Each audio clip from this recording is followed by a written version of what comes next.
K-A-Y or K-A-Y-E? How did your ancestors spell their name?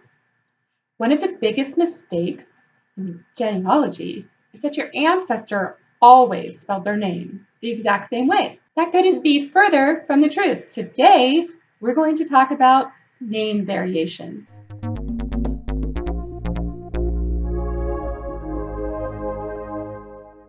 Howdy, I'm Devon Noel Lee. Today, let's talk about those name spellings. Now, my maiden name is Geisler, and it's mispronounced all of the time. So if it's going to be mispronounced all of the time, it's probably going to be spelled a lot of different ways just because somebody mispronounced that name. So let's go over and let me show you some of the ways that you might have spelled that last name. So remember, I said my last name could be Geisler. Well, Geisler. Is that right? No. How about Geisler? Well, how about Geisler?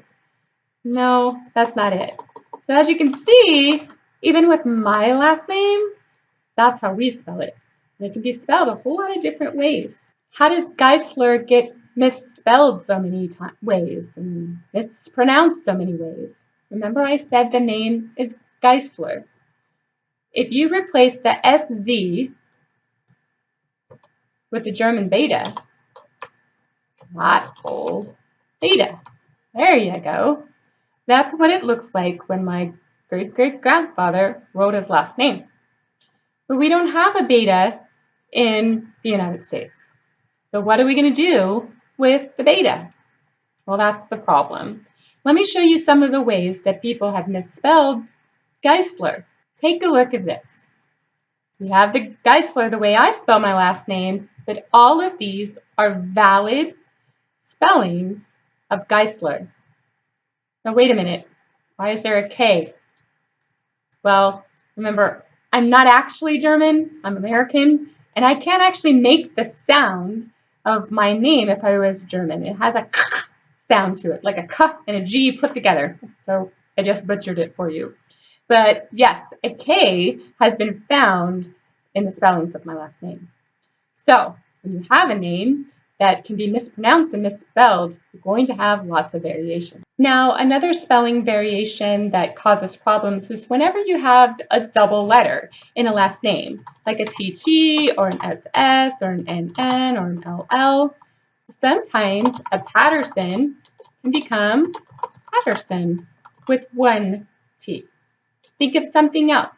What has another letter? Maybe you have the last name Braun. Oops, Braun. Well, that can easily become Braun with one N, and so on and so forth. So sometimes your spelling variations happen because a double letter just becomes a single letter, sometimes vice versa. Another form of name variations is when you have one person move to another country and they change their name but keep the same meaning. Let me show you what I mean. Let's say you have an ancestor with the last name Blanco.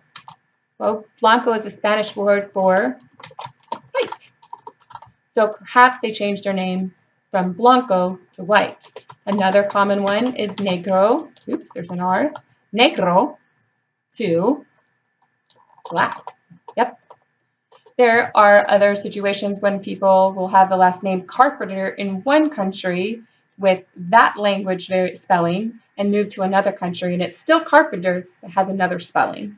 So be sure to take a look and see if you have an occupational name or a color name or some other name they may have changed if somebody went from one language spoken in their home country to another country with a different language, and maybe that's what they did is they just changed the spelling because they wanted it to be more like the country they were going to.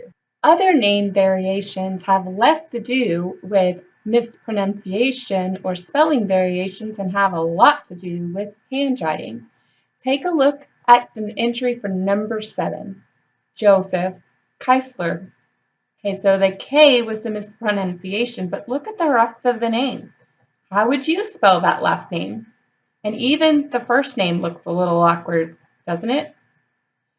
So when you're having trouble finding your ancestors in records, remember that name variations and spelling variations and sometimes the old handwriting can give you fits. So, did your ancestor know how to spell their name? Well, if they're illiterate, probably not, but chances are they probably did know how to spell their name. Sometimes when your ancestors moved from France to England, from England to Wales, and so on and so forth, they may have changed the spelling of their names so that it would look like the new country they were in. Your job as a researcher is try to find all the variations for your ancestors' first, middle, and last name. When you do, you apply those names to record collections to see if you can find records that prove who they were, where they were, and what was going on in their life. I'm Devon Noel Lee with Family History Fanatics, and we had a little fun today trying out some new tools. If you liked it, I would really love it if you would give a thumbs up and leave in a comment below.